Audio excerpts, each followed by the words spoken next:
we just concluded with some very strong commitments from heads of states to build back better, build forward better. And one important element is, of course, to listen to the voices of those who've been most traumatically affected by the COVID-19 pandemic, but also those who offer solutions to the world, and those are indigenous peoples. I now have the pleasure to hand over to Catherine, please. Thank you very much, Beate. If Kia is pleased to join our partners in the Indigenous Navigator initiative in this event, and it is a pleasure, of course, to co-moderate with you, Beate. The Indigenous Navigator is a data collection tool designed by and for Indigenous peoples, and it can help communities to monitor the implementation and realization of their rights. It is more critical than ever to capture and communicate the realities of Indigenous peoples around the world.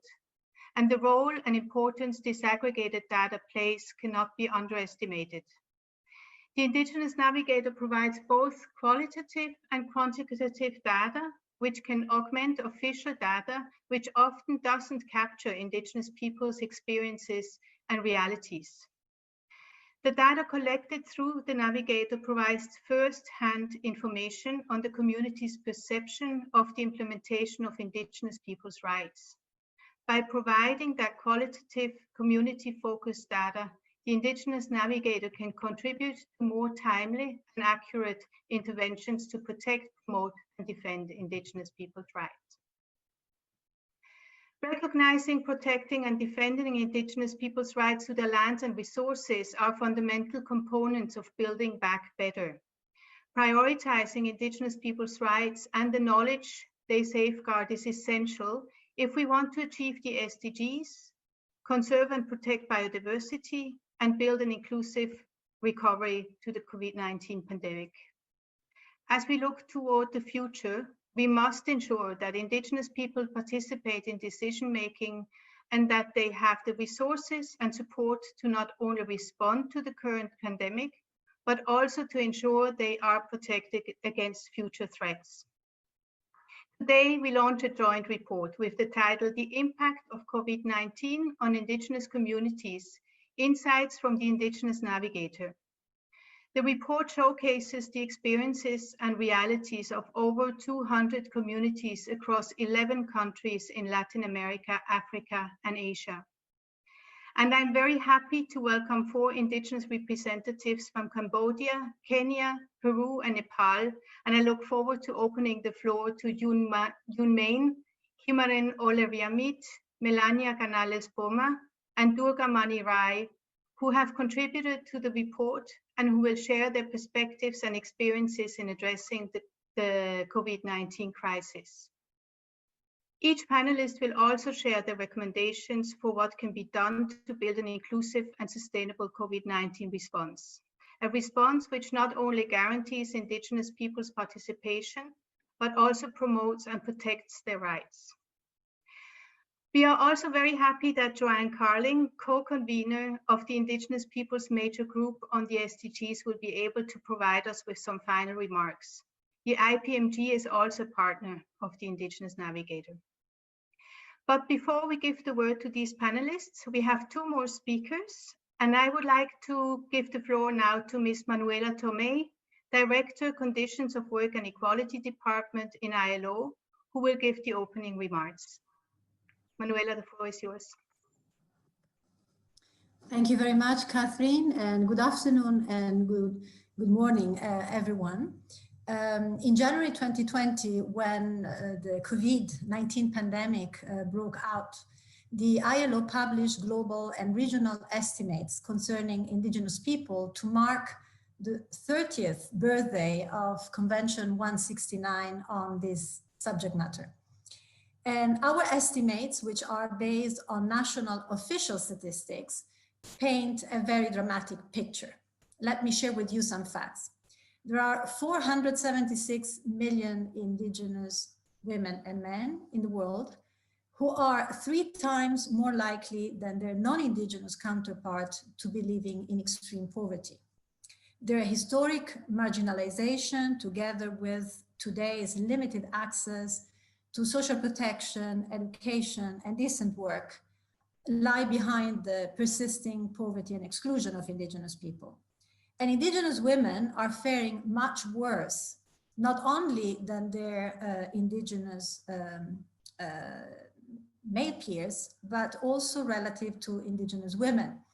53% of indigenous women who are in employment, who are working, have no education, compared to 42% of indigenous men who are employed, and 17% of non-indigenous women. We very much welcome today's report, because this report provides granularity and a qualitative dimension that really helps interpret and contextualize the official statistic. The value added of this report really lies in its drawing on data that have been provided by indigenous communities over the past year, since 2017, in 11 countries. Official and community data together are crucial for getting a better understanding of what happens on the ground, what the needs are, and therefore having better tailored policy making. At the ILO, we are now exploring how labor statistics can be better capture the practice of indigenous traditional occupations, which is a recognized indicator of biodiversity.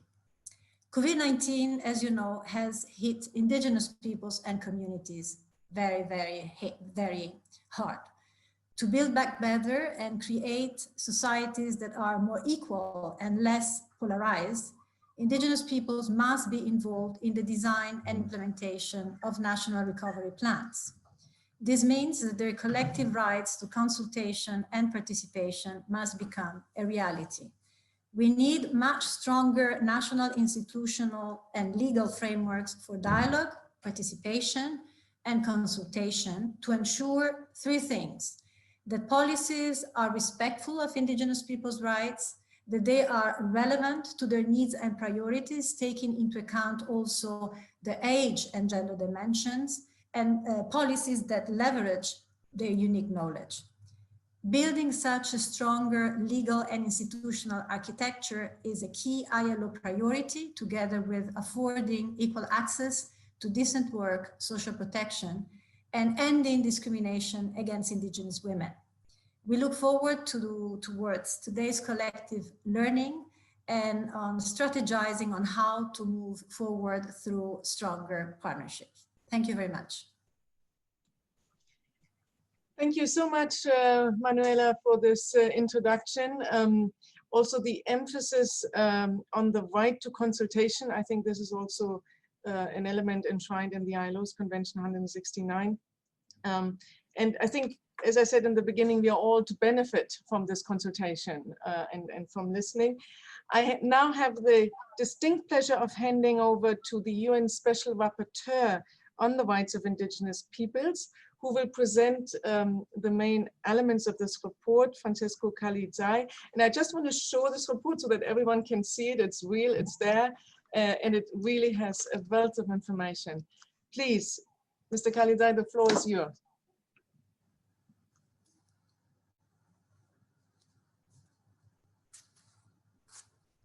Please unmute your phone. Unmute your mic, please. Yes. Yeah. Muchas gracias, Beata. Buenos días al continente. Thank you very much, Beate. Good morning to the American continent.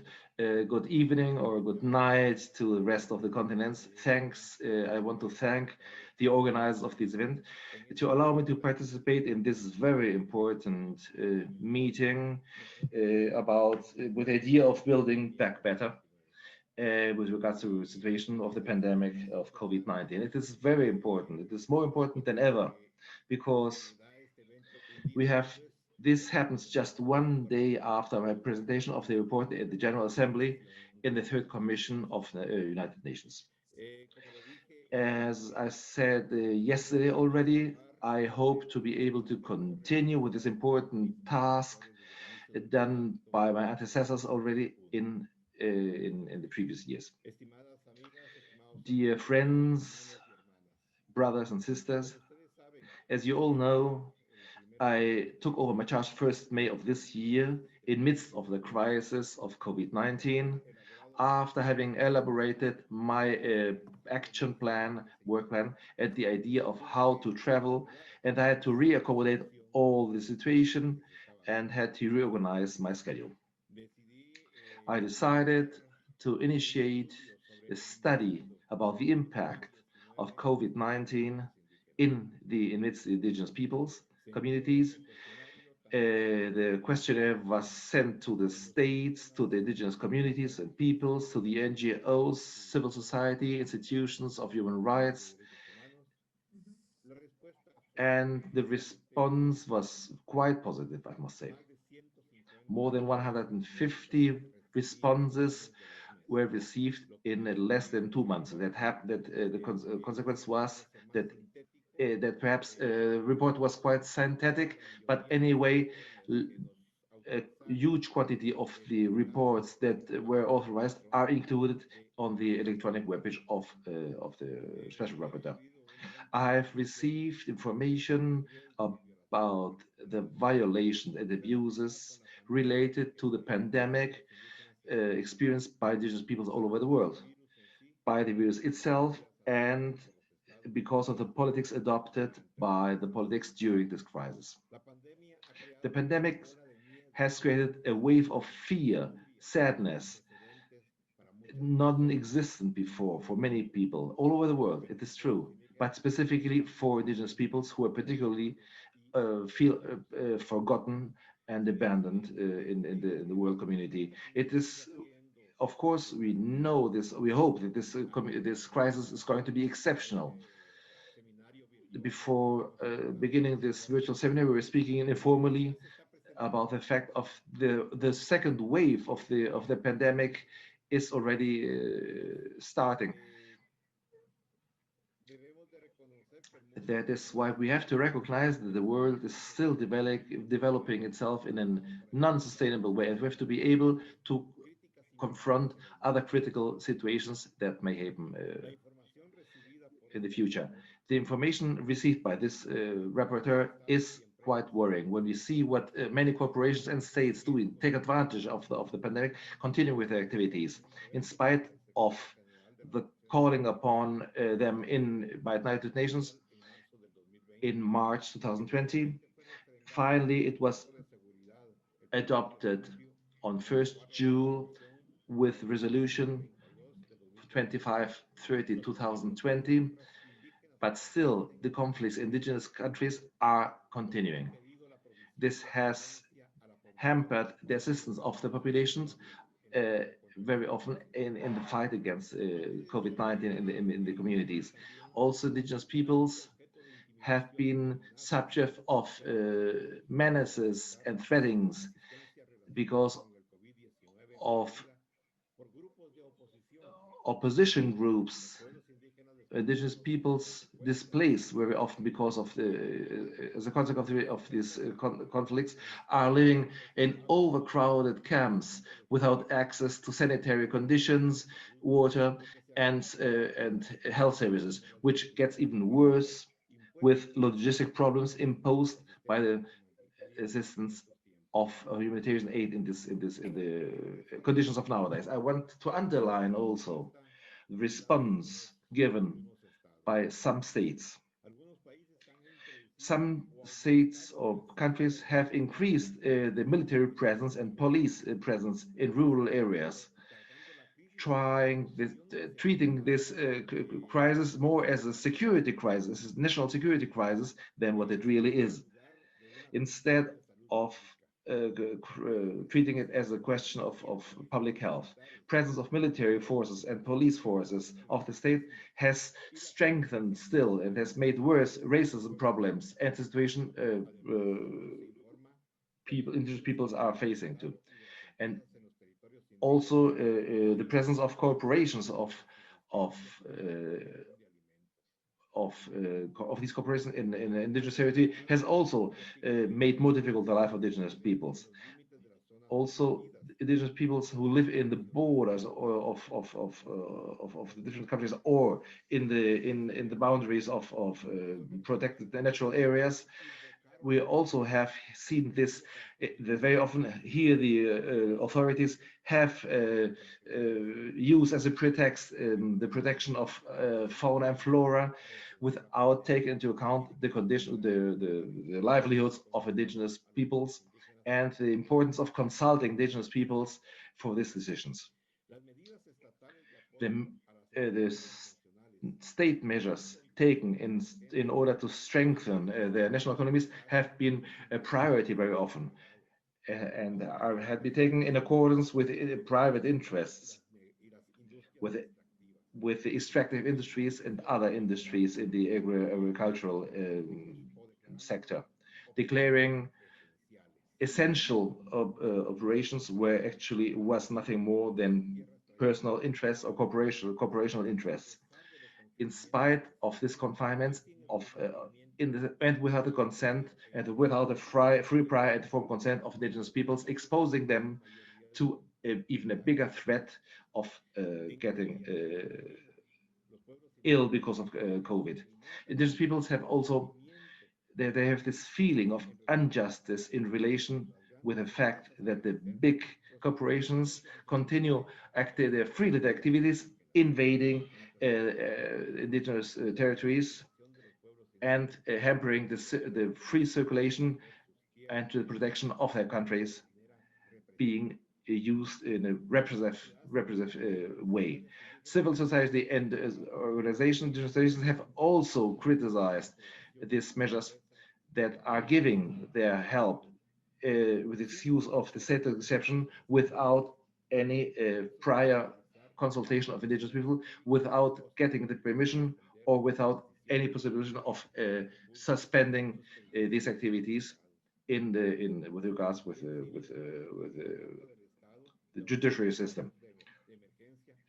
Also, this emergency status related with COVID, sometimes governments have flexibilized their legislation without observation and without survey of the government. Corporations have used quarantines in order to increase the presence of illegal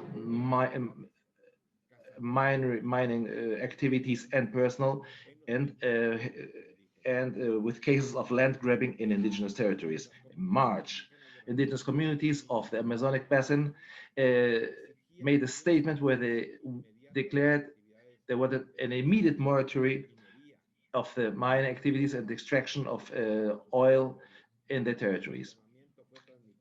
This was transmitted internationally by 225 organizations that expressed their solidarity and support for a bettering of the situation of indigenous peoples in the Amazonic basin.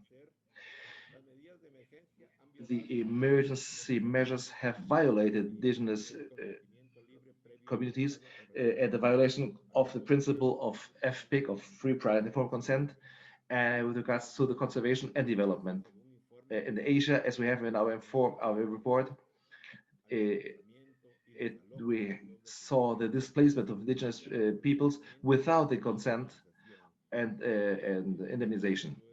The same thing is something that has been seen in some countries of Latin America. It is important to document these violations during the pandemics in order to ensure the indigenous peoples affected by this get their reparation. In other countries, the consulting procedures have been done without taking regard that the presence of indigenous peoples and the problems of health could have been handled better if it had been taken into account. This has been a clear reflect of what we see in the first report they have presented to the General Assembly, and that is specifically focused on the pandemics and the effects of the pandemic on the indigenous peoples. With this report, what I wanted to show is, or to enhance, is the importance of this inclusive and sustainable measures for the idea of building back better after pandemics, and with the knowledge of taking into account their ancestral knowledge of how to affront a pandemic like COVID-19. Also, Of course, I ask also for better preparation for future crises of this kind, but please with the participation of indigenous peoples. I think it is important, of course, to thank NGOs and the special agencies like ILO for their participation in the elaboration also of reports about the situation with regards to COVID-19 in the indigenous communities. So my deepest thanks to the NGOs also that made it possible that the report about the situation of COVID-19 and indigenous peoples was a reality. Responses, as I said to you before, were effective, and the recuperation measures have to be a joint effort between institutions, indigenous peoples, and state institutions. In this moment, living now in the second wave of the pandemic, we have many lessons learned. We have lessons learned that have to be implemented immediately in order to confront the pandemic. Channels of communication have been established. We know in this moment that states are prepared, not as it was the case in during the first wave. The first wave got most of the states in an unprepared situation, but this second wave should be with the effective participation of indigenous peoples in order to implement, organize, and planify or plan the state or the national politics against COVID-19. Without the immediate action of states, we are going to push again indigenous peoples back with regards with the sustainable development goals, and with many traditional livelihoods that are going to be extinguished if the states are putting in first place their interests and not taking into account the interests of indigenous peoples. I'd like to leave it here and perhaps provide you the possibility of making any commentaries if you want at the end of the session. I have a list of recommendations I will be very glad to share with you at the end of this event. Thank you very much. Muchas gracias. Thank you so much, Francisco, for this very strong call to action, in particular on government. Also want to join you in your appreciation for all the work that has been done by the civil society organizations. The ILO is very pleased with that collaboration, and also want to mention the support we have received from the European Union to prepare, I mean, for the Navigator as a whole, but also for this particular report. So thank you so much for your intervention. Just want to say that we have more and more participants joining from all over the world. We are now at 114. Please use the chat box if you would like to ask questions. We will come to the discussion later, but now it's time to hand over back to Catherine for the next segment. We will now listen to representatives from the indigenous community. Please, Catherine. Thank you very much, Beate, and thank you very much also to Manuela and to Francisco for these really important opening statements. Francisco, I think it's really a privilege that we can have you at this event just one day after you presented your report to the UN General Assembly. I really think this is very timely, and it's of course a bit of a somber presentation that we listened to, and a very worrying situation, but thank you very much for sharing this with us. I can see that in the Q&A there is one question to you, Francisco. I think, Beate, we will maybe take that after we take the next panelists, and then Francisco can also answer maybe that question. So I am really happy now that I can open the floor to 4 indigenous representatives who have, as I said before, contributed to our report, and who will talk to us or tell us how in their communities they tackle the COVID-19 crisis, as well as prepare for the recovery from COVID-19. And before I introduce the first speaker, I would like to say that we have the Q&A button at the bottom of the screen. So please use that one. We are trying to have some time at the end of the presentations for questions and answers. I hope we can take some. It depends a little on the speakers, but please use the Q&A button at the bottom of the screen. And the first speaker today is Mrs. Yun Main. She is the co-founder and executive director of Cambodia Indigenous Peoples Organization, and she is a Bunong from the Mondulkiri province. Yun Main, you have the floor. Yes, thank you very much. So today I'm very pleased to share about the indigenous people situation in Cambodia and the COVID-19. As stated in Cambodian land law and the policy, indigenous people is a group of the people that reside in the territory of the Cambodian, which is around 117,000 people. And we are living in 455 community in 15 different provinces, and we have 24 different ethnic groups. Cambodian indigenous people have historically inhabited in the reach of the natural resource. And we also consider to be a traditional manager of the over 4 million hectares of the Cambodian land and forest ecosystem, and have responsible for preserving stable environment conditions in many other parts of the country. Indigenous people in Cambodian customary land right use and management have been recognized and guaranteed by the strongest law and policy of the Cambodian government compared to the other Asian countries. Those included constitution law, the land law, forestry law, and protected law, which we are indigenous people very much appreciated on that. During the COVID-19 situation, there is 283 cases of the COVID-19 throughout the country. So far, there is no any death and indigenous people that have been affected from the disease. However, I would like to bring your attention that the Cambodian indigenous people situation throughout the country is become the most disadvantaged and vulnerable group in the country, as we have a lot of impact happening in the same time during the COVID-19. Those are increased the rape and kill case over the indigenous people, girls and women at the community level because of the drug use, alcohol, and social media, YouTube, all that they watching the sexual, something like that, and increase the births while most of the communities stay home and there is no any proper health education. Literacy among the indigenous people is quite low, and while most of the schools are closer, more indigenous people are very, very difficult to access to education through online. Due to the lack and insufficient service facility, we have no smartphone, no credits, no access to the signal, as most our area is very remote. And also, in the same time, we are now under the facing of the land issue, because the conflicting between indigenous people, community, land, and with the government, and as well as with the individual.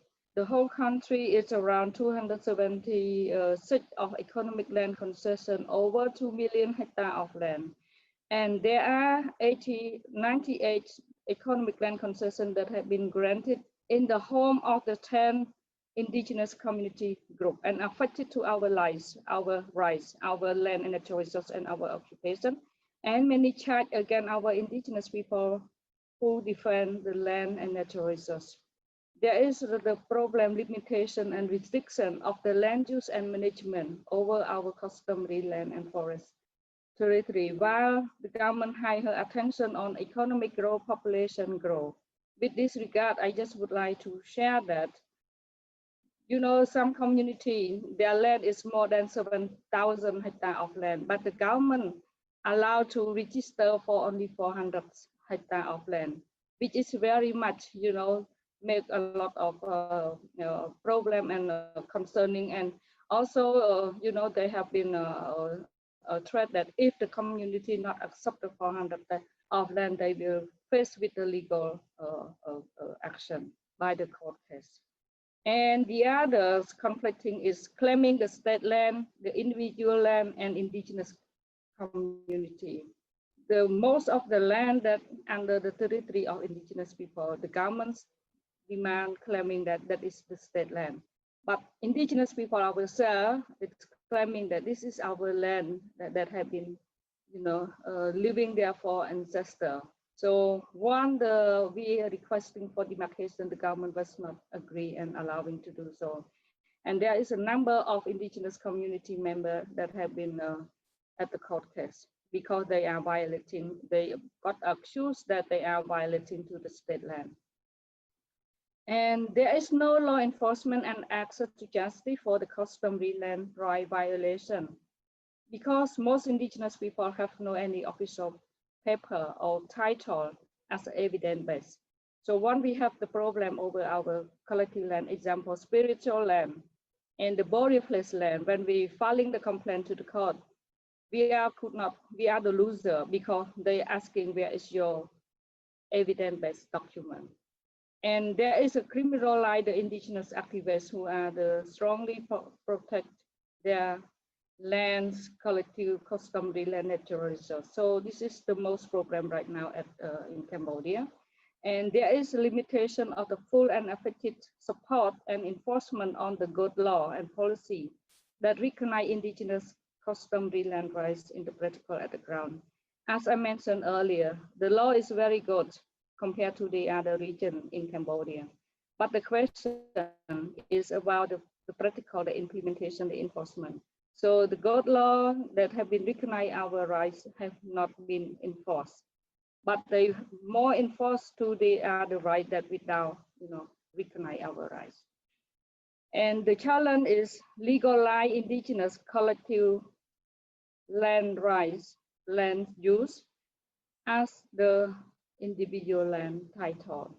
So most of the community members now they got the court case as well because someone from the outsider, they are rich, they are powerful, and then they have the hard title over their community land and sometimes personal land, and then they unknown that is someone stealing their land and then produce the hard title, and they just rely on the judge invite them to the court.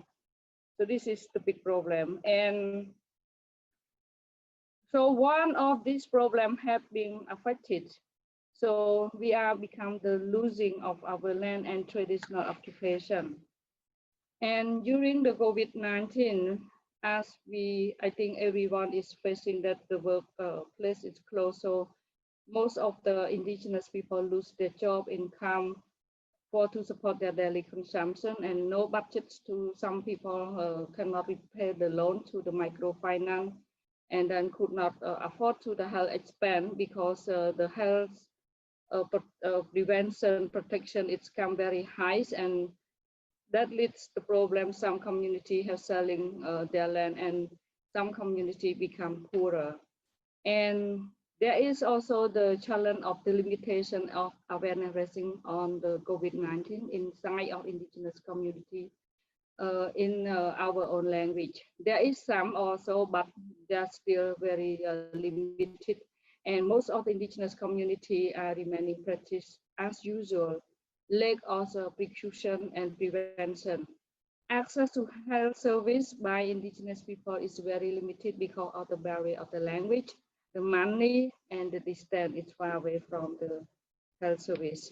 And practicing traditional healer, traditional medicine have been reduced. The recognition of indigenous custom have been also reduced. And the product of the prevention COVID-19 health protection prevention supply, example for like wearing masks, hygiene and soap, it's come increased very expensive, and most of the community of indigenous people community we could not afford to buy that. Like normally the price is only $1, but increase up to sometimes $10 to $20. So this is the big problem as well. So in order to respond and to recover from the collective problem of the COVID-19, In the perspective of building an inclusion or sustainable COVID-19 response, we indigenous people in Cambodia are seeking to the government of the Cambodian, together with the government of other countries, UN agency, development partner, NGO, and other indigenous sisters and brothers to act to build solidarity to redress to the COVID-19 related problem and other problems faced by indigenous people in Cambodia that I has mentioned earlier.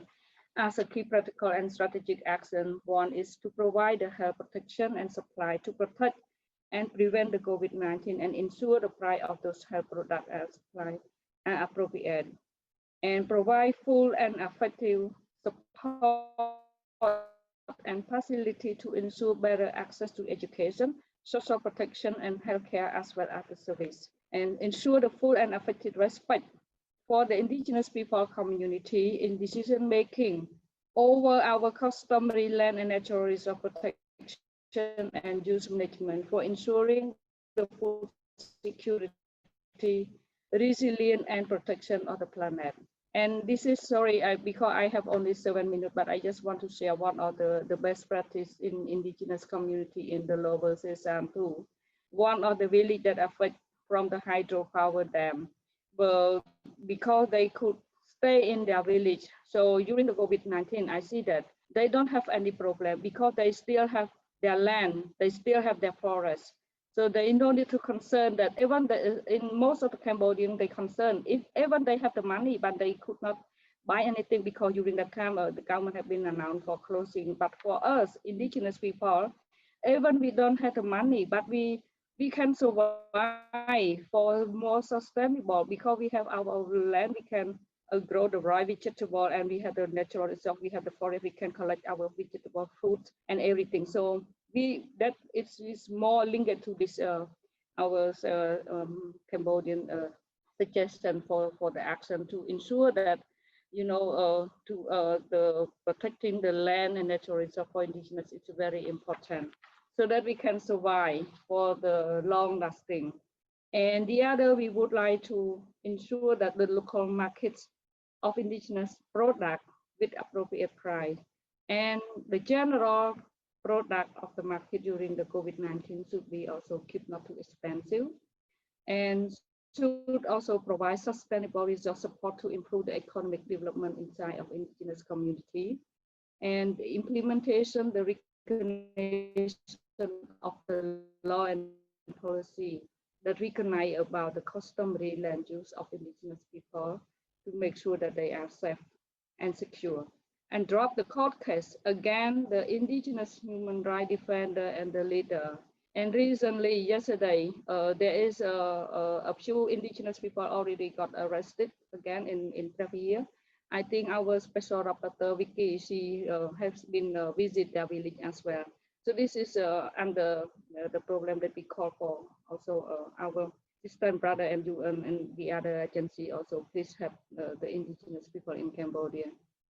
And also we would like to ensure that the full and effective participation of indigenous people in all sectors for inclusive development and uphold the effect.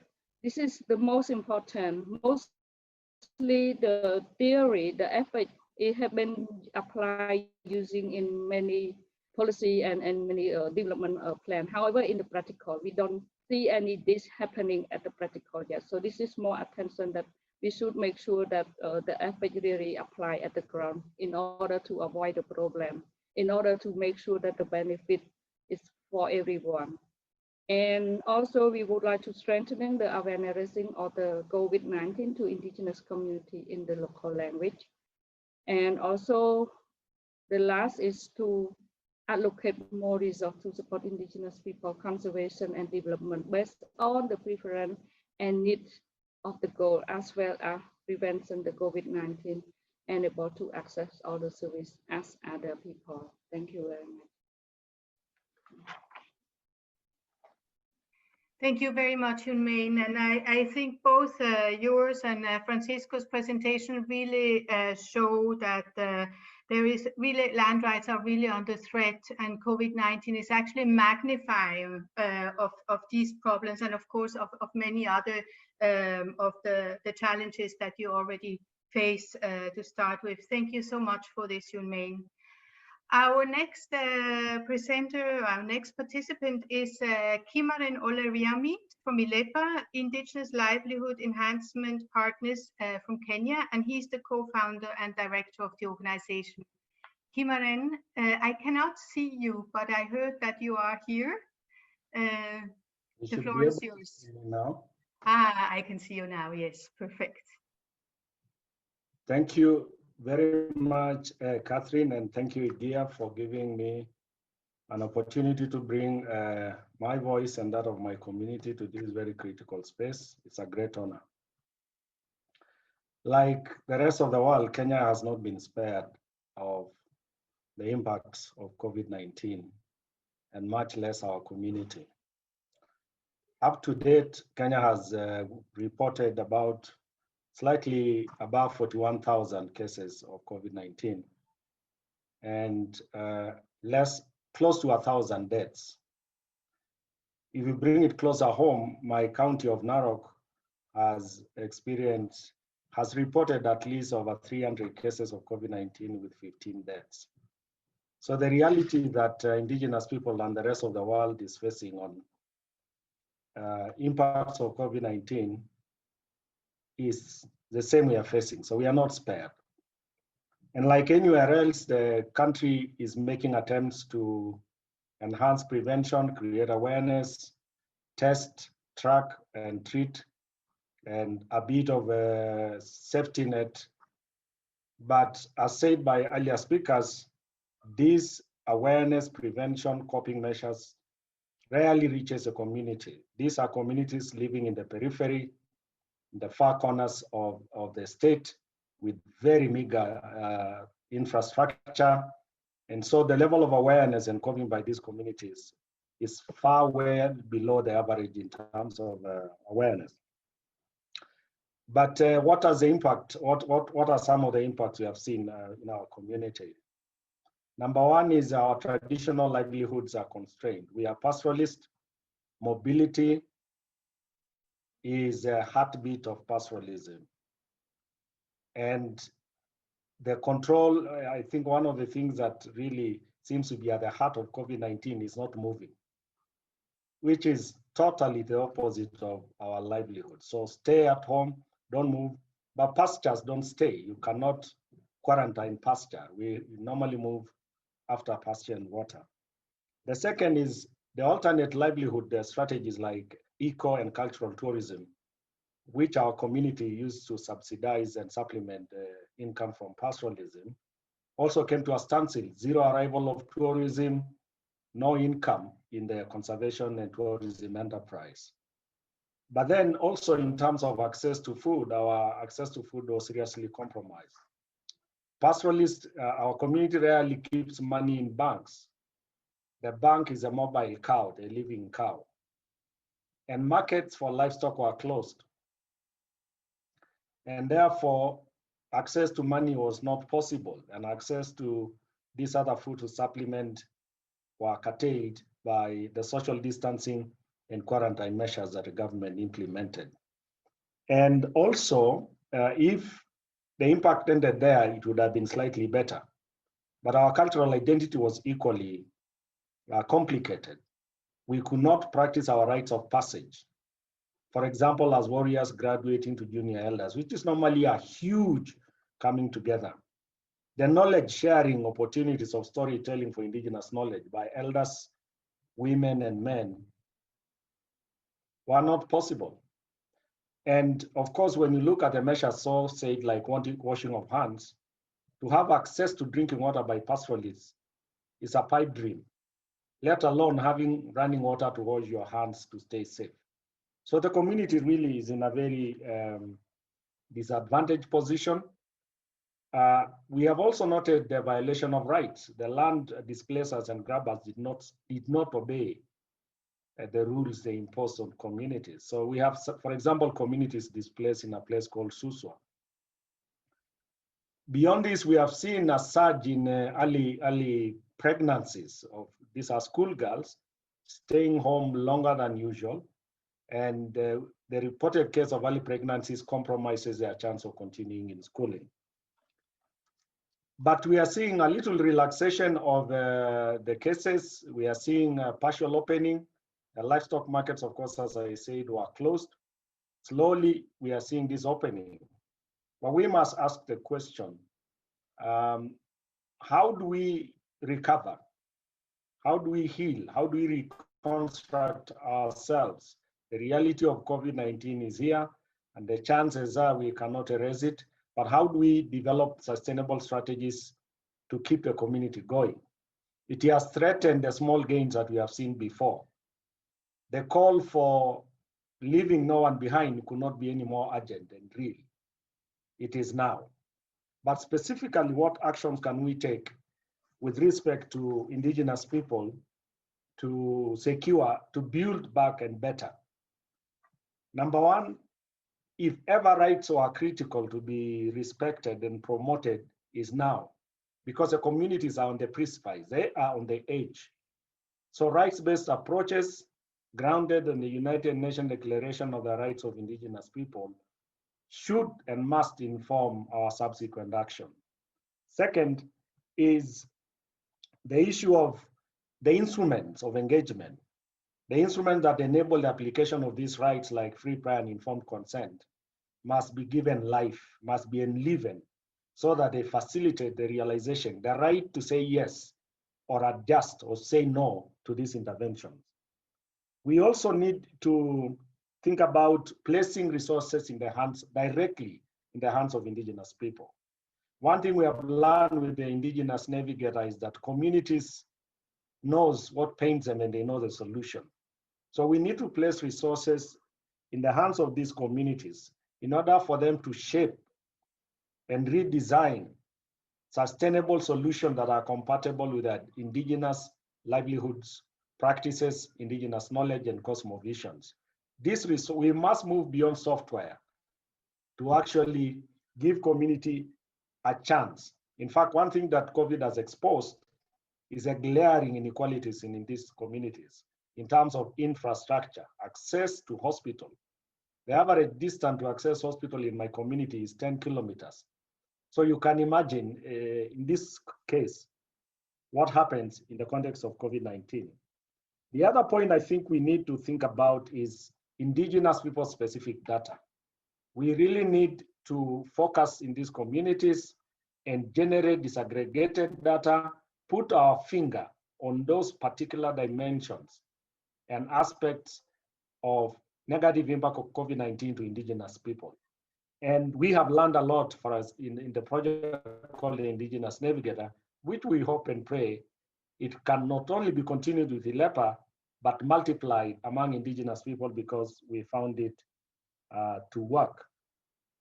But then as we think about the new architectural of decision-making, the new governance arrangement, programs and projects, we must create deliberate spaces for direct representation of indigenous people and give them a space for self-expression, for them to reflect their voice.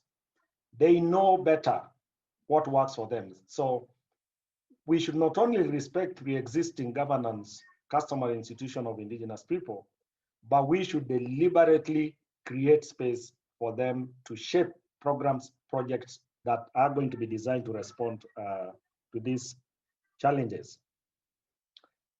Close to final is partnership. We really need to talk and listen to each other.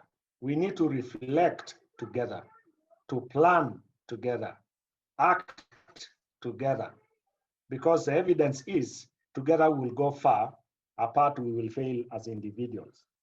And we need to think about these young girls whose lives have been constrained, might be sabotaged by COVID-19 and the associated early pregnancies, targeted program to ensure they continue learning, they have a means to a livelihood. I should say thank you for listening to me, and thank you for the great opportunity. Thank you very much, Kimaren, for this very fantastic overview of the situation and coming up with a number of really concrete recommendations as well. And thank you also for really pointing out that Indigenous peoples know best how to design responses and that they need the resources to do so. And that is, of course, an important element also in the inequality discussion and in the leaving no one behind discussion. So thank you very much for pointing this out. My next speaker is in my list is Ms. Melania Canales. She is the president of the National Organization of Andean and Amazonian Indigenous Women of Peru, or NAMIAP. And Melania, the floor is yours.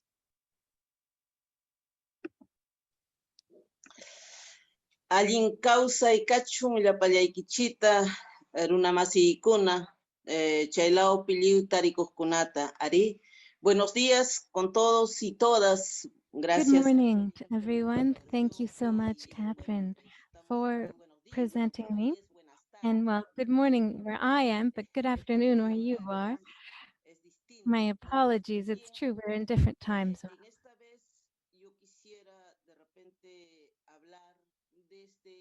On this occasion, I would like to speak about the pandemic and about the great inequality that we have seen. For Indigenous women and Indigenous communities, the pandemic is not a novelty. It's not necessarily something new. In our history, there have always been pandemics.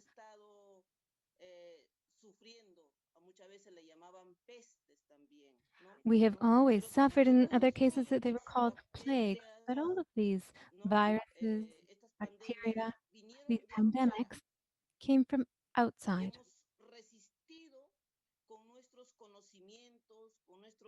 And we have resisted through our knowledge, our wisdom of our own traditional medicine.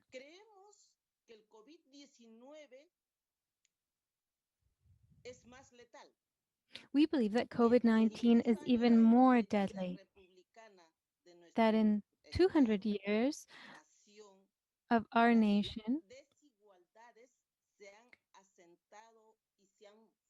the inequalities have increased. COVID-19 has made those inequalities even more visible.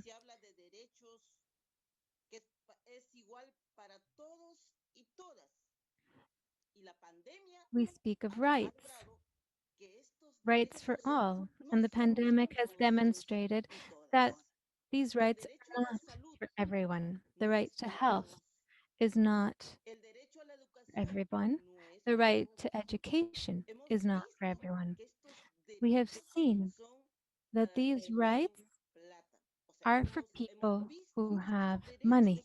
We have seen that these rights are not rights, but rather are privileges.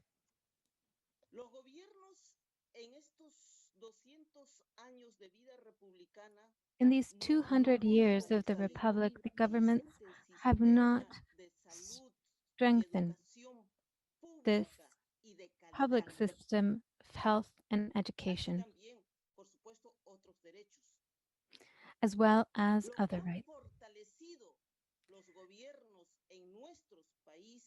What the governments have strengthened and solidified in our countries is the privatization of these rights. That means that these rights are only for people who have wealth or money,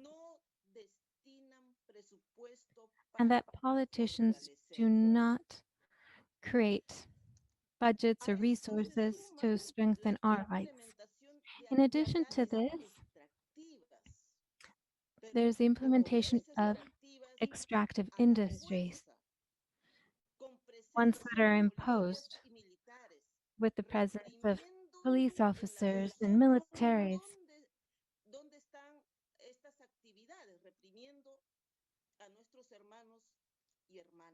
and oppressing or repressing our sisters and our brothers. And therefore, we make a call, and it's important for the governments to meet their commitments, to comply with their commitments, as well as with the 2030 Agenda and Sustainable Development Goals.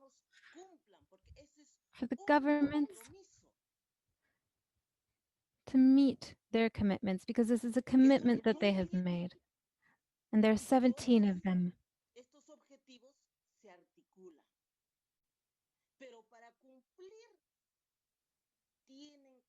However, to meet these objectives, they must guarantee our rights.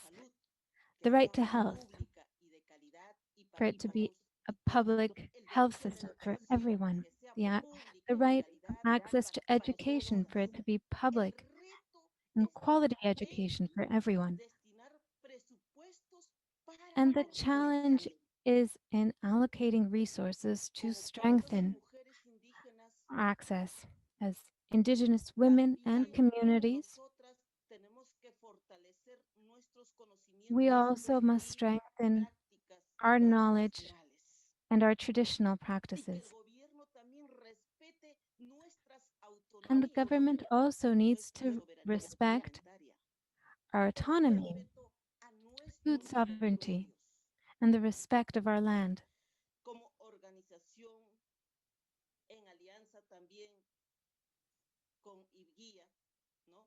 As an organization and in collaboration with UNGA, we have been working in terms of food security and water protection, and we use traditional knowledge and wisdom. We've also been using surveys to have a better understanding of the realities faced by Indigenous women and Indigenous communities. And all of this has taken place in the context of the Indigenous Navigator. And with this tool, or with the tools provided by the Indigenous Navigator, we can follow up on the rights of Indigenous communities and Indigenous women, and we can measure the level of implementation of rights in the context of the UN Declaration of the Rights of Indigenous Peoples. And these are tools that governments can also apply, that they can also include in a census, for example. However, there must be political willingness to do so.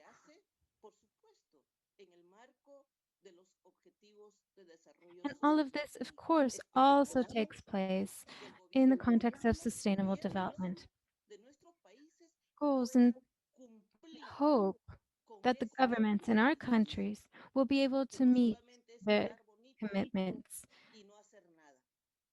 It's important for them to put their commitments into action.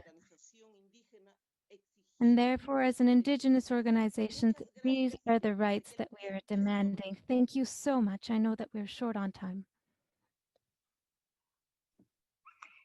Thank you very much, Melania. And thank you very much for a strong call for governments to meet their commitments on the agenda, under the Agenda 2030, and that includes or requires the implementation of the rights of Indigenous peoples. Thank you very much, Melania. Our last speaker for this part of our event is Mr. Durga Manirai. He's a licensed attorney and development professional, and he is program coordinator for the Indigenous Navigator in the Nepalese Indigenous Peoples Lawyers Association for Human Rights, LAHUNIP, in Nepal. Durga Rai, you have the floor. Hi, everyone. Thank you very much, Catherine. And thank you very much, respected participants around the globe. So we are the one organization who is using Indigenous Navigator tool to monitor our rights and development. So today I'm going to focus some issues related to land territories and resources and cultural genocide, and even I'm going to talk a little bit about socio-economic situation that have been impacted by COVID-19. So let me go with the land territories and resources. Massive development aggressions are taking place across the country, but today I'm going to share about the case of Kokana. Kokana is a traditional village of Neva indigenous peoples that is very close to Kathmandu, which is the capital city of Nepal. a total of 6 mega development projects such as high power transmission line projects and smart city and a fast track highway are said to be operated in this place. Those projects are not going through the pre-prior informed consent of the people concerned. So the indigenous peoples, affected indigenous peoples are persistently protesting those projects. So the indigenous peoples, affected indigenous communities are losing their lands and they're losing their cultural heritage and even they're losing their identity. So in July 2020, the indigenous community came up with the protest and dozens of security forces were deployed to suppress the community protest, and dozens of indigenous right defenders and even the police forces were injured. So another case that I would like to share is the Chitor National Park. This that is established in central Nepal on the land of indigenous peoples. And 2 houses of Chepang indigenous peoples were burned and 8 more houses were destroyed using elephants by the Chitor National Park authorities. At the same time, an indigenous person, his name is Rajkumar Chepang. He was allegedly killed by army personnel who patrol the national park middle of the COVID-19. So what we have found is that the Chitor National Park is funded by international NGOs that is called WWF and the German IUCN, and even we have found the German Development Bank who has been involving in funding the Chitor National Park. So what I would like to make it clear that the Nepal is party to ILO Convention and United Nations Declaration on the Right of Indigenous Peoples. Why the government of Nepal and donor communities, including multinational development banks, are not respecting our rights to land territories and resources pre-prior informed consent, even rights to self-determination. Another issue is that the cases, I mean that uh, uh, mm, cultural genocide, a kind of cultural genocide. That means the Neva indigenous peoples in Lalitpur, they celebrate a big cultural functions that we'll call Ratu Machindranath. This event is for worshiping the rain god. So in this year, this celebration is restricted by the government of Nepal in the name of COVID-19, but the indigenous peoples come out to celebrate this festival. So number of security forces again deployed against the indigenous peoples, and dozens of indigenous peoples right defenders were put into the police custody and they were even tortured. So the Neva indigenous peoples are taking this action of the government that as a cultural genocide and attack on their customary self-governance system.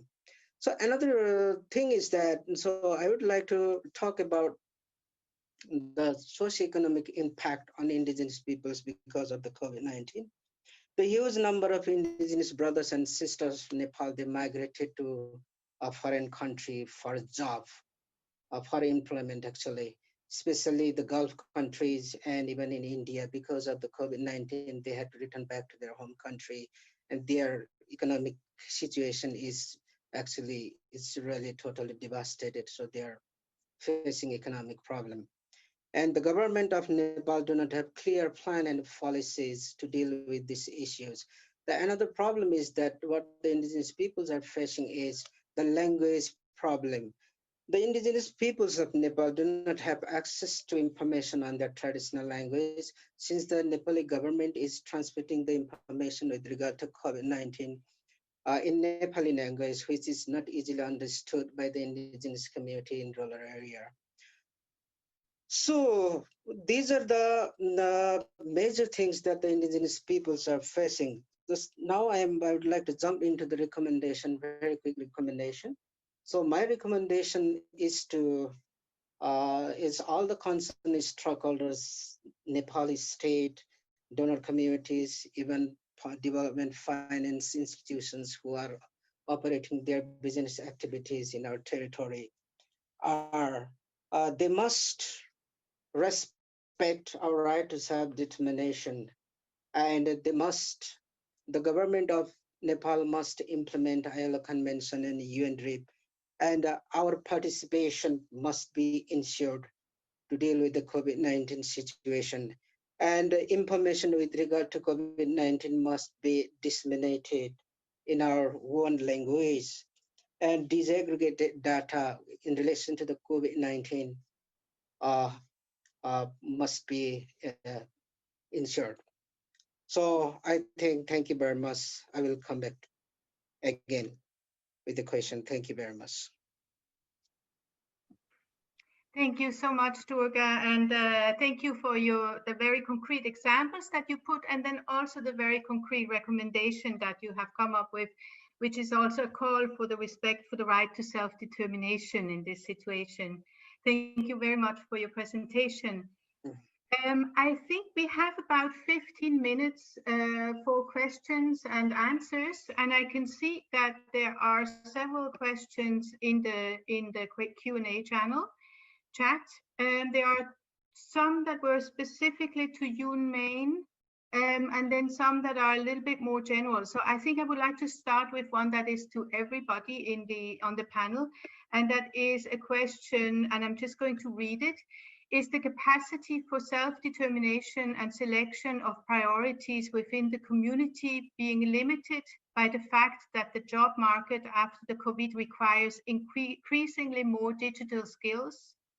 How to participate, if they choose so, in a digital labor market from the community, usually located in rural areas, that does not have, among other things, access to broadband or digital skills training? And I would like to throw it out of there. I think this is to all the four presenters that have been speaking. Maybe one of you would like to take the floor first. Otherwise, I will have to assign it to someone. Maybe I can try. Excellent, thank you. Yes, certainly communities are constrained. We are noticing a shift from physical, face-to-face engagement to digital platforms like Zoom and the likes. These communities, even if they wished, one, they don't have the skill, two, the infrastructure of internet signals, power, the phone themselves, and the laptops do not exist. Not to mention that it is not their preferred way of communication. We are very communal. This is an extremely foreign space for these communities. And I don't think we need to change communities to be what they are not. We need to be pragmatic. What we do, for example, is we meet, but we have open spaces. We don't meet in rooms. We meet under a tree. And we can observe the social distance, but effectively then deliver the message and communicate with communities. This idea that communities need to be arm twisted to be in tandem with global processes that do not serve their interests, I think as indigenous people, like partners for indigenous people, we need to disabuse this global system that communities are just robots and switches which you switch on, they go left or right. Thank you. Thank you very much, Kimaren. Does any of the other panelists want to add something to this?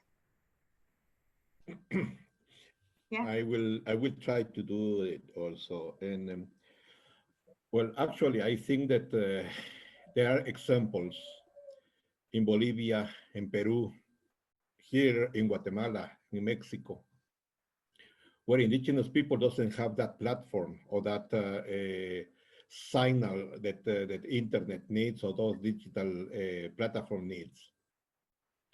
But kids, when they have the opportunity, even I have seen examples in Bolivia, as I said, in Bolivia, in Peru, Ecuador, Guatemala, Mexico, where they run sometimes 1 hour, 2 hours to the place where they are going to get the sign up. What they are showing is the wish that that indigenous kids had to learn digital systems. So what I'm trying to say is that what we need is to give the communities opportunity and to give them that facilities so they will learn and they will enter to the new era of digital communication.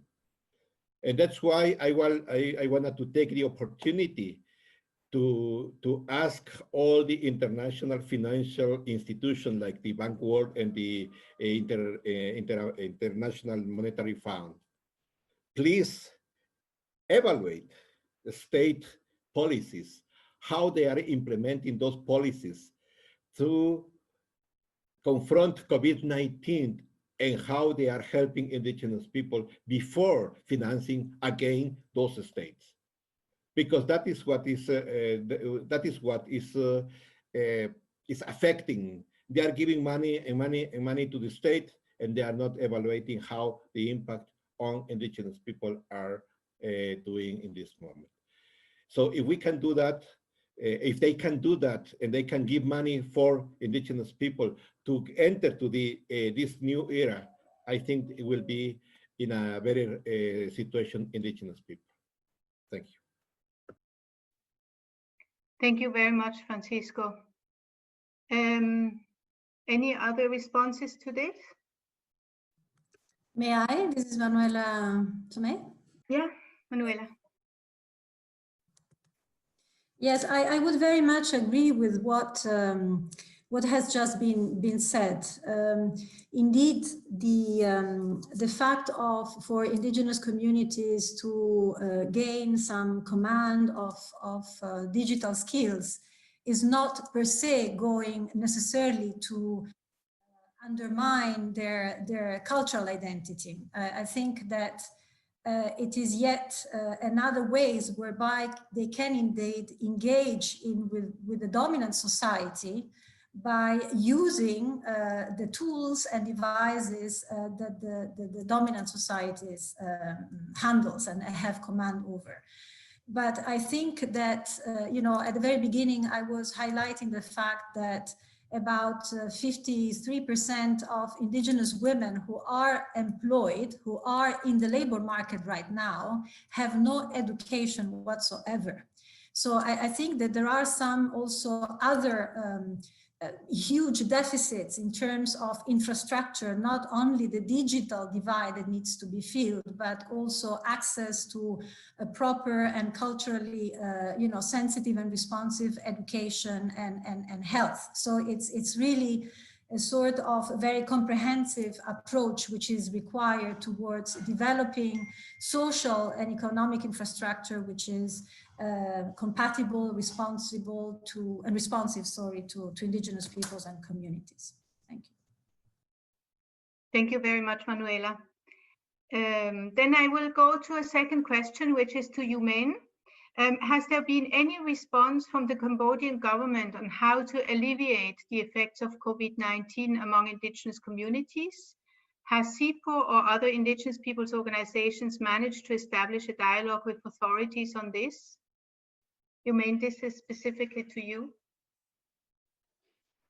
Thank you very much for the question. Actually, there is a few points that have been responded from the government in terms of the COVID-19, especially like how prevention. There is among the 24 indigenous groups, there is 2 indigenous groups that the government have been helping to, use our own language to promote awareness, raising how they preventing.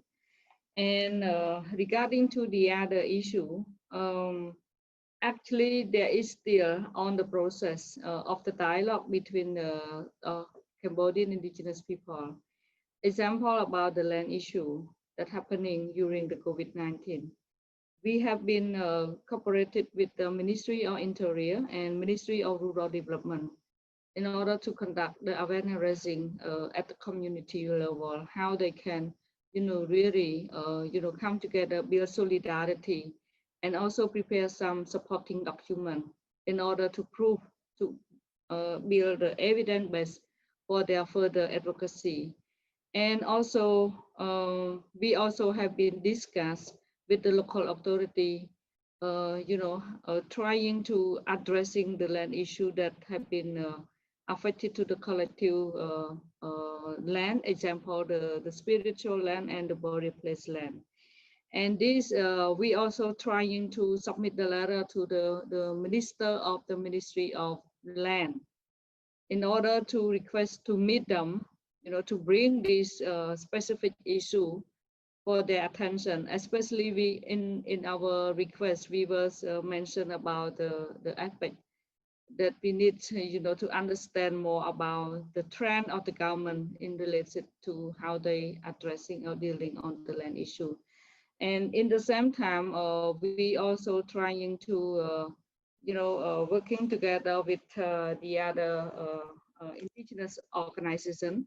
We call Cambodian Indigenous People Alliance together, and then more working with the community level to collect all the detailed information and also helping them to produce the community demarcation, I mean the map, but not only discuss to bring to produce the map, but we also provide technically directly to the community who need for the demarcation the land, and then we compile all those for further discussion and dialogue with the government. So this is one of the approach that we are on the process right now. Yeah, I don't know this is a response to the question or not. And also in terms of the rape and kill case, SIPO have been cooperation closely with the Cambodian Indigenous People Organization and with the women group. Sorry, the rape and kill case, it was led by the Indigenous women group, and then I one of the member, and then this have been supported technically by SIPO, and also we have been cooperated with the UNOCHR at the country office, and also from Geneva.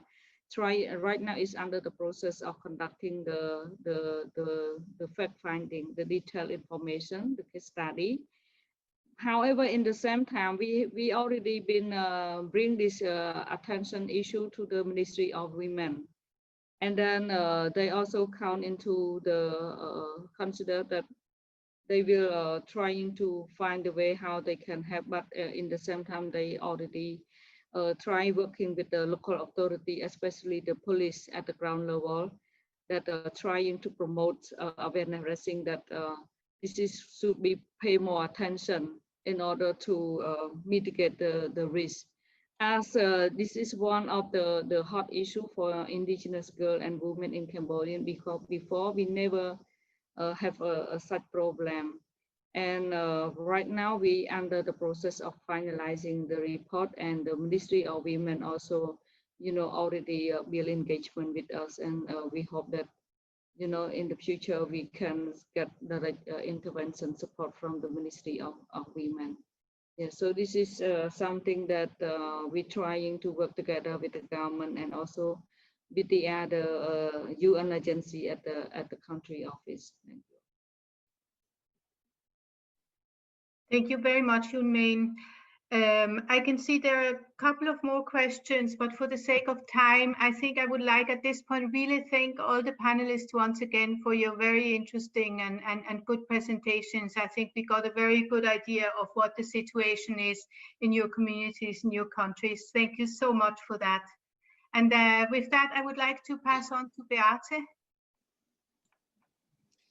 Yeah, thank you so much, Catherine, for moderating this session. And really thank you to all the speakers. I think the perspectives we've heard from different regions of the world and from different indigenous peoples communities really shed light on what what the challenges are because of the pandemic, but also where the solutions are. And I think one issue I picked up very, very vividly is the notion of we have our land, we can survive, we have our own traditional medicine, we know, but this needs to be protected, of course. And I think it's very timely that we are having this discussion now, just as we heard earlier, the United Nations General Assembly Third Committee received the Special Rapporteur's report yesterday and is contemplating this item. So without further ado, it's now my pleasure to invite a number of high-level speakers who will share their reflections on the way forward with us. And I will start with Mrs. Joan Carling. Let me just see whether we have her already on connected. Yes. Here you are. Okay, Yes, wonderful. I am connected. So, Joan, nice to meet you.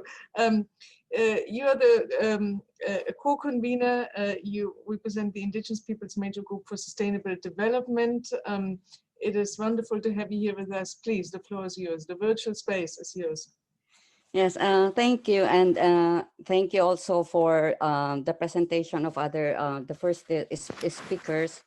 And I would just like to add several recommendations, but also to highlight that the COVID pandemic, including the response measures by states, is magnifying the systemic discrimination and inequality of indigenous peoples, and the central part that is being affected even by the response measures is the lands, territories, and resources of indigenous peoples, but also the effects on indigenous women, the increased abuse and violence of indigenous women. But what I want to add is the worrisome development that a lot of the plans of state for building back better is very centered on economic growth that is still in the context of business as usual, in terms of, again, targeting indigenous people's lands, territories, and resources in a skewed manner of economic growth that benefits already the rich in terms of agribusiness, mining, renewable energy, all in the name of recovery, and all again now in the name of sustainable development. So with that, I would like to emphasize that building back better needs to secure the rights of indigenous peoples over our lands, territories, and resources, because that is also what we need in building our resilience to respond to this pandemic, but also to prevent further pandemic from happening if we will continue to be able to manage well our remaining biodiversity. So, so that's I think an important point to make. Now, yeah, I also want to emphasize that when we take measures to respond in building back better, we also need to respond to the needs of the most vulnerable amongst us as indigenous peoples, the elderly, indigenous peoples with disabilities, children and women that are highly vulnerable to violence and abuse. So we need also targeted measures to make sure that they are not left further behind. Another point is also that this pandemic should be an opportunity to enhance the positive values of indigenous peoples in responding to this kind of global crisis. We have our values of caring for each other, of sharing, of building cooperation and strengthening cooperation, mutual assistance, and solidarity. That's what we need at this time. But unfortunately, countries are making like to each its own, which is even the worst, because we are all affected by this. And we need to cooperation to find the solutions to this global pandemic.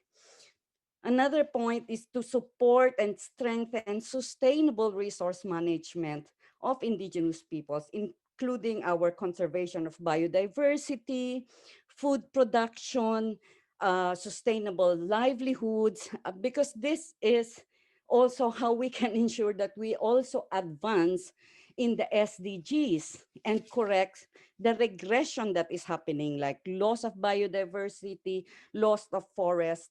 So if we don't get into the crux of the matter of really ensuring sustainable management and use of resources, then we will not only be able to overcome this, but we will not also be able to advance in sustainable development. So finally, just to say that under the pledge of leaving no one behind, in terms of the recovery, but also in terms of advancing SDGs, we need to build partnerships with indigenous peoples that is respectful of our rights, enhance our sustainable management of resources and biodiversity conservation, and supporting our self-determined development, which is urgent at this time in building back better and achieving the SDGs. Thank you. Thank you so much, Joan. Very powerful call to not just to action, but actually to think on what we need to act. And I think your note of caution that building back better cannot mean business as usual is very, very well heard. Now, let me turn to our next speaker.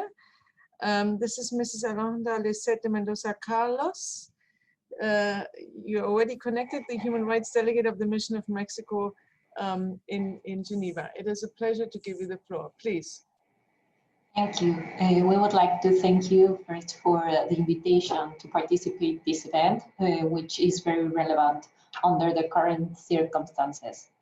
It has been very useful to hear from the Special Rapporteur, the indigenous representatives, and all the speakers on how to build back better, and the importance, of course, of incorporating the voices of indigenous peoples in national and international strategies. During the current sanitary and economic crisis, Mexico, as part of the group of friends of indigenous peoples in New York, has expressed its concerns about the risks being faced by indigenous peoples, in particular elder persons, persons with underlying health conditions, persons with disabilities, women, and children. The group of friends also stressed the importance of providing indigenous peoples with adequate, accessible, and culturally appropriate information, including through the use of indigenous languages. This, of course, in order to promote their inclusion and effective engagement in the response measures, but also in the recovery process. It was mentioned by one panelist the importance of ensuring access to healthcare in equal conditions, and we, of course, share that view. Another crucial element is to ensure access to medicine. Another important point is the need to call on states to implement measures to prevent, protect, and mitigate the consequences of all forms of violence, especially those against indigenous women and girls. It has been very evident that the pandemic context has exacerbated challenges on this topic, and that further measures are required to address this in an adequate manner. I would also like to share that Mexico and Guatemala present a resolution on human rights and indigenous people in the Human Rights Council. The most recent one was adopted last week, and it gathers different elements that we recuperate from the consultations we had with the Special Rapporteur, the expert mechanism, and of course with the indigenous representatives around the world. The main emphasis of this year's resolution is COVID-19 and its disproportionate impact on the safety, well-being, and health of indigenous people, and the need to adopt specific measures to face the new or increased challenges that came with it. During the consultations held, the experts and representatives told us about the difficulties that COVID-19 posed to effective participation in many issues that affect indigenous people, including land rights, of course. Language barriers and the lack of means to ensure access to technologies have also posed a major obstacle to guarantee right to participate on equal conditions and on many relevant processes. That is why the resolution decides to hold a panel focused on the situation of indigenous peoples in the context of COVID-19 and with a special emphasis in right to participation. We consider very important to exchange good practices implemented during the current emergency and increase awareness of the difficulties that prevail and we need to overcome. I would just like to finalize my intervention highlighting that the recovery efforts should not overlook the needs nor the rights of Indigenous people. Hard-won development gains should not be reversed, and rights must be respected. As the world recovers from the immediate health-related consequence of the COVID pandemic and assess and address its socio-economic impact, the international community must renew its pledge to leave no one behind. Thank you for the opportunity of sharing our views on this important event. And thank you, Ms. Mendoza Carlos, for your words and also for Mexico's leadership on those issues, both in New York as well as in Geneva. I think it's a good bridge that we have built also with this event. So thank you very much for your words. It is now my pleasure to give the floor to Mrs. Chiara Adamo, who is the head of the Gender, Human Rights and Democratic Governance Unit in the EU's Directorate General on International Cooperation. So I think I saw you already. Here we go. Please, Chiara, the floor is yours. Thank you, and good morning and good afternoon, everyone. First of all, let me thank ILO for organizing this important event and also the panelists for their insights. I'd also like to acknowledge, of course, the UN Special Rapporteur for sharing with us his important report. Personally, I was very impressed by the testimonies that we have heard today and the resilience that the communities have been now showing in front of the pandemic. I think you named it all, the lack of access to health services, the increasing issues with land grabbing, socio-economic challenges, the threats to human rights defenders, and the specific challenges related to women's rights. So I think I can say that our EU delegation of the European Union on the ground are following closely this situation, and we hear also reports from their side, and all this feedback should really feed into our emergency response for the recovery. So looking at some of your faces, I recall very vividly the roundtable we had in Brussels only some months ago. I see Joan Carling and others. And I must say that thinking at that period, it looks like a different world. Already then, we identified the social, economic, environmental emergencies that are out there, and the fact that Indigenous peoples are really in the front line and they really must get our firm support and full support. And already there, we all underlined the need for supporting community-based data as a means to empower communities in upholding their rights. But post-COVID, in this new world, these issues become even more important. And indeed, Indigenous communities and other groups are really paying a heavy price.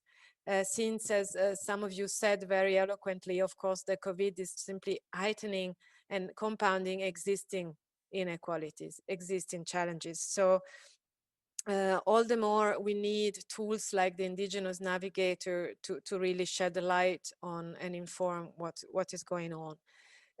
So you asked, and the Mexico representative mentioned the need to build better, and that this requires leaving no one behind. This is very much shared by the European Union. In our response, global response to the COVID for the outside Europe, we said loud and clear that the COVID response should not become a pretext to backtrack on human rights, on democracy, on rule of law.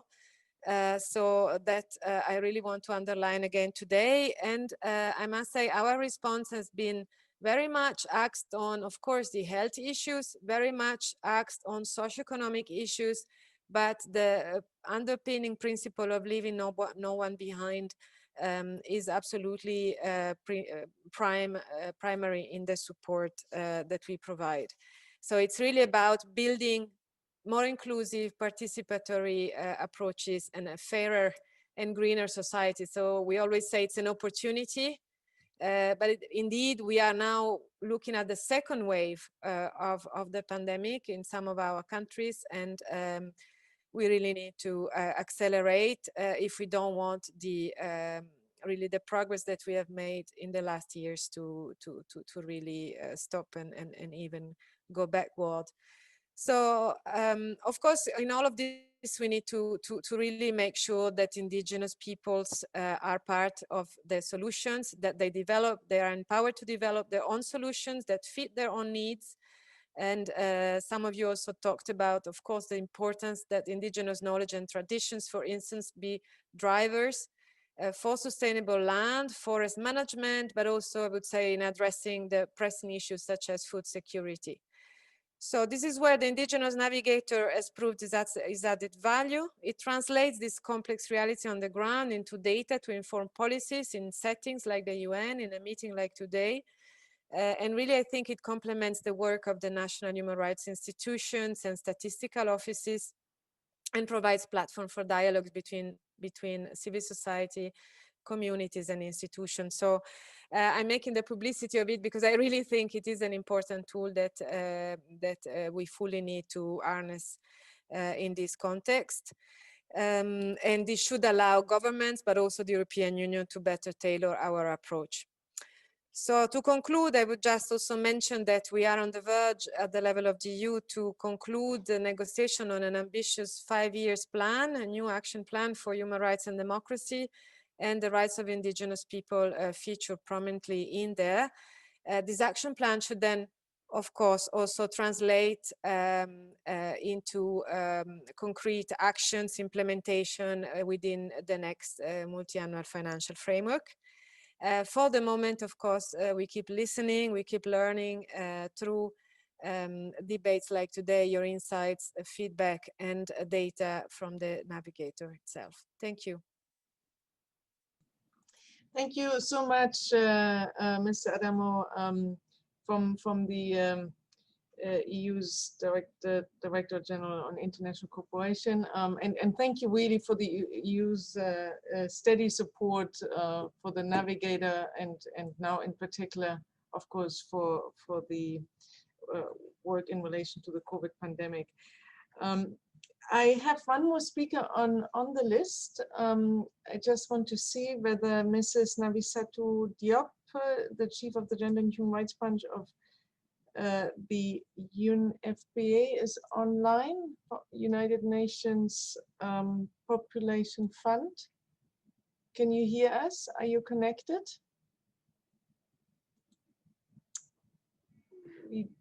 Good morning, good afternoon, yes, and good evening for some of you. Yes, my name is Nafissatou Diop, and I'm the Chief of the Gender and Human Rights Branch at UNFPA. And I would like really to thank everybody and all the panelists for this wonderful, thought and so important issue. I personally learned a lot today, and of course, as my predecessor said, we are at the United Nations, and as the United Nations, particularly Population Fund and the UN Interagency Group on Indigenous Issues, which UNFPA is co-chairing this year. We'd like really to reaffirm our commitment and strong engagement to move forward with you and make sure that today's dialogue on Indigenous people voices in the COVID-19 pandemic will be also heard by a lot of other constituencies. So the discussion today was really, it comes at a critical time, a time where the world needs to harness the immense power of indigenous peoples once again to change the course of history. As today's panelists have shown so clearly and dramatically, COVID-19 is spreading in many indigenous communities, both in the global north and south, devastating communities already facing inequalities and marginalization, threat to their ancestral ways and lands, poor health and education systems, food insecurity, and the impact of climate change. But what we have seen today, and which is representing the the usual I think work and position from courageous indigenous people, is the capacity also to mobilize and to finding the solutions from their community and for the world. Through the many examples, we have heard panelists from Peru, from Cambodia, from Kenya, and other, Nepal, they have shared today the unique contribution of indigenous people through the traditional indigenous knowledge and holistic approach to health and development, for shaping our response to COVID-19 and ensuring we build back better. It's clear. From the pertinent perspectives and solutions shared today, I'm confident that there is much that we can do together as indigenous rights leaders, as governments, as civil society, and as multilateral organizations to contribute to these efforts. Most of all, we need to ensure that indigenous peoples are at the table where it is in finding solutions to COVID-19 or in devising development programs that impact on indigenous communities. The UN Interagency Support Group on Indigenous Peoples, which is made of 44 UN entities, is advocating for the UN system as a whole to redouble its collective efforts to support indigenous peoples' rights through different things. One, ensuring more systematic participation of indigenous in UN processes and initiatives that affect them. Two, strengthening targeted actions at the country level to support indigenous peoples. Three, ensuring more accountability and visibility for the UN system-wide action plan on indigenous peoples' rights. And fourth, we want also, and we are working to strengthening the disaggregation of data on indigenous people. This was raised again and again in all the panelist discussion, the need for more data, the need for disaggregated data to really highlight actually what we are talking about. And I think that today we do have very interesting methodology and analysis and geospatial analysis will permit to do quite a lot in that area. So we believe that these steps are critical to move from deeds to action in building an inclusive, sustainable, and resilient future with indigenous people. ILO has been a critical partner in the UN efforts to amplify indigenous voices and concerns, and this dialogue is a reflection of this commitment. So I would like to thank again ILO for organizing this very important discussion today and having provided the space and the platform to hear the voices and try really to identify, but also find solutions really to that those inequality and those violation of rights. I just want to thank you, each of you, for your valuable contribution to this dialogue. Please, let's keep the conversation going. Let's continue to speak out, speak up, speak loudly, and make sure that we are counting as everybody in this pandemic. Thank you. Over. Thank you so much, Nafissatou, for your remarks as we come to the concluding session of this event. UNFPA is a very important partner of the ILO. We very much appreciate you being here. Thank you so much. we still have a few, well, we actually at the end of this event, there was a question asked to Joan about the Convention 169. Joan, did you see this in the chat box?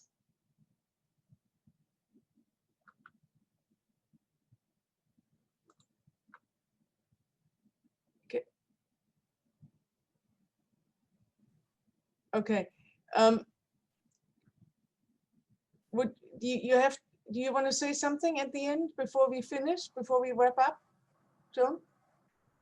No, you can't, doesn't seem to be able to connect. Okay, well then in this case, let me just finish here. Unfortunately, Francisco, the special rapporteur, also had to leave for another event. I think his report gets a lot of good traction. So thank you very much. I was told by my colleagues that 2022 is the year in indigenous languages. And even though today we only spoke in English and Spanish, I think we at least heard many different perspectives from different regions. And it clearly shows that this event brought together a very strong coalition that will fight to protect indigenous people's rights, but also work across the system with governments to find solutions to build back better. I now see my colleague here from Geneva on the screen. Martin, I think on this note, we can close. I would like to thank Katrin Wessendorf really for co-moderating this event. Katrin, thank you. It was great to be with you here. And thank you also for the work that you've been doing all along.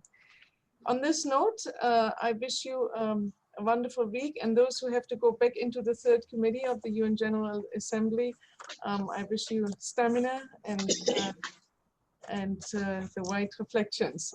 Thank you. Goodbye. Have a nice day. Thank you. Thank you all. Thank you. Thank you very much, and goodbye, everybody. Thank you very much.